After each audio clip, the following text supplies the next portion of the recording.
जय श्री राधे कृष्णा दोस्तों, आप देख रहे हैं वर्ड्स हिंदी 24, वो स्थान जहां आस्था और ज्ञान एक सूत्र में बंधते हैं।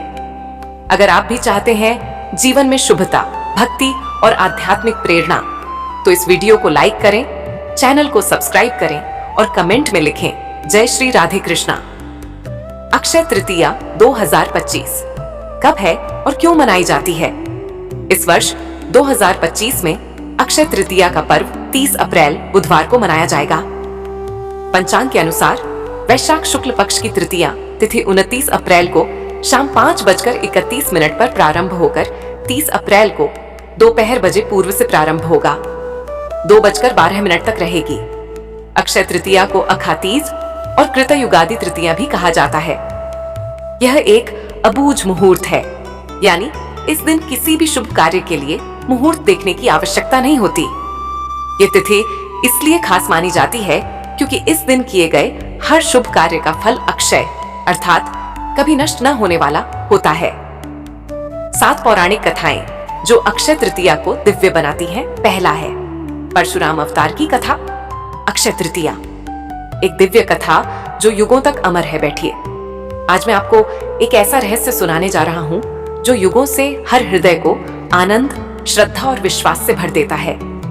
जब धरती पर अधर्म बढ़ने लगा, पाप के बादल चारों ओर छा गए, तब भगवान विष्णु ने अपने छठे अवतार भगवान परशुराम के रूप में जन्म लिया।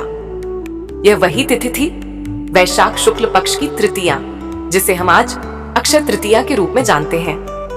परशुराम ने अन्याय और अधर्म का नाश कर धर्म की स्थापना की, इसीलिए इस दिन को धर्म की पुनर्स्थापना का प्रतीक माना जाता है। लेकिन इस तिथि से जुड़ी कहानियां यहीं खत्म नहीं होती। इसी दिन स्वर्गलोक से एक पावन धारा पृथ्वी पर अवतरित हुई, मां गंगा। राजा भगीरथ ने वर्षों तक कठोर तप किया ताकि अपने पूर्वजों की मुक्ति के लिए गंगा धरती पर आइए। मां गंगा ने वरदान तो दिया, पर उनका वेग इतना तीव्र था कि धरती सहन नहीं कर सकती थी।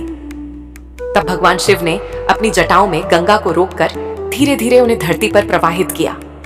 इस प्रकार गंगा अवतरण भी अक्षय तृतीया के दिन हुआ। इसी तिथि पर एक और अद्भुत घटना घटित हुई।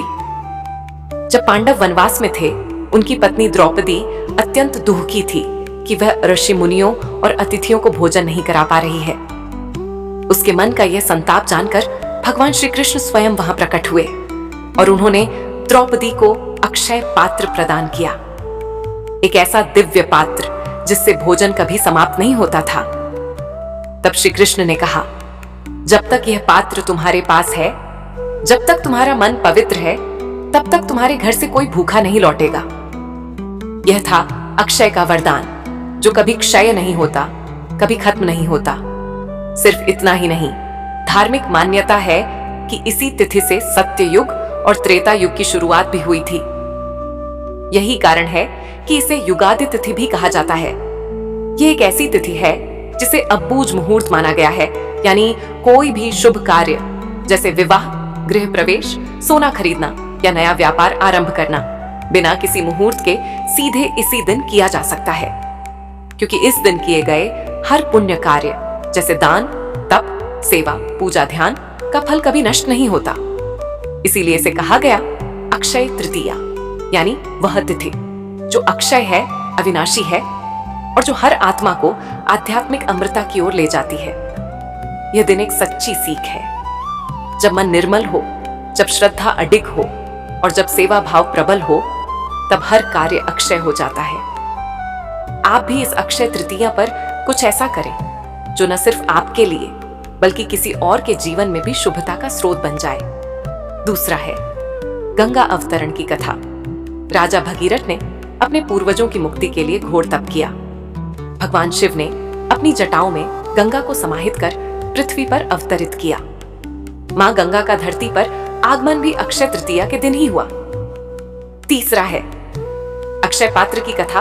वनवास के समय द्रौपदी भूख से और अतिथियों की सेवा न कर पाने के दुख से पीड़ित थी। भगवान श्री कृष्ण ने उन्हें अक्षय पात्र प्रदान किया, जिससे अन्न कभी खत्म नहीं होता था। यह पात्र आत्मविश्वास, सेवा और श्री कृष्ण की कृपा का प्रतीक है। चौथा है त्रेता युग का प्रारंभ पौराणिक मान्यताओं के अनुसार त्रेता युग का आरंभ भी इसी तिथि से हुआ था।